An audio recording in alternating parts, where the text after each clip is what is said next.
Sugar को आप देख लें, शुगर के मालिकान 90% जो हैं वो सियासतदान हैं। मतलब माजी में भी ज़ाहिर है आप मुख्तलिफ जमहूरियत की बहाली की जद्दोजहद में शरीक रहे हैं, ये इस तरह की मिसालें पहले भी मौजूद रही हैं कोई, या ये कोई अनोखी चीज़ हो? नहीं, इस किस्म की बातें होती रही हैं, लेकिन इस बदतरीन हद तक नहीं हुई। बात करने की इजाज़त हमेशा रही है, बदतरीन माशाल्लाह में भी रही है, लेकिन आज नहीं है, तो खुल्लम खुल्ला नहीं है, क्योंकि मुल्क में कानून ही कोई नहीं है। किसी को परवाह ही नहीं है कि हमसे कोई पूछेगा, कोई अदालत पूछ लेगी, कल कोई पूछ लेगा, कोई एहतसाब हो जाएगा।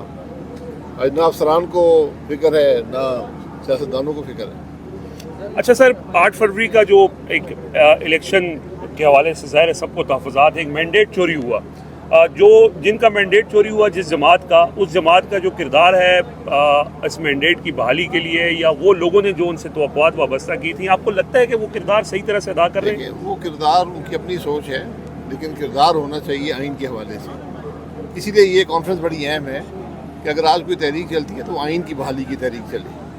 आप अगर अशखास पे उसको फोकस करेंगे कि इमरान खान साहब की रिहाई हो, तो ये तहरीकें इस तरह नहीं चलती। आप जो मुल्क का असल मसला है कि मुल्क में आइन को मफलूज कर दिया गया है, मुल्क में कानून की हुक्मरानी ख़त्म हो गई है, आज एक शख्सी निज़ाम है, और मुल्क जो है वो ना तरक्की कर सकता है, ना आगे बढ़ सकता है, ना आवाम को फलाह मिल सकती है।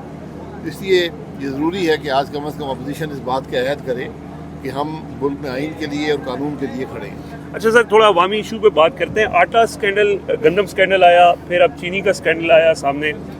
ये इतने बड़े स्कैंडल जिससे बराह रास्त अवाम मुतासर होते हैं, लेकिन कोई किसी के कान पे जूं तक नहीं रेंगी।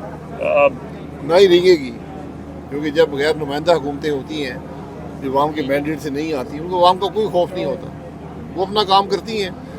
आज शुगर को आप देख लें, शुगर के मालिकान 90% जो हैं वो सियासतदान सियासत में हैं। मुझे किसी के कारोबार करने से कोई मुझे एतराज़ नहीं है, लेकिन बात यह है कि आप हुकूमत हैं, और ये पहले भी इमरान खान साहब के दौर में भी हुआ, ये नई अनोखी बात नहीं है, ये हमेशा अवाम की जेब पर डाका डाला जाता है।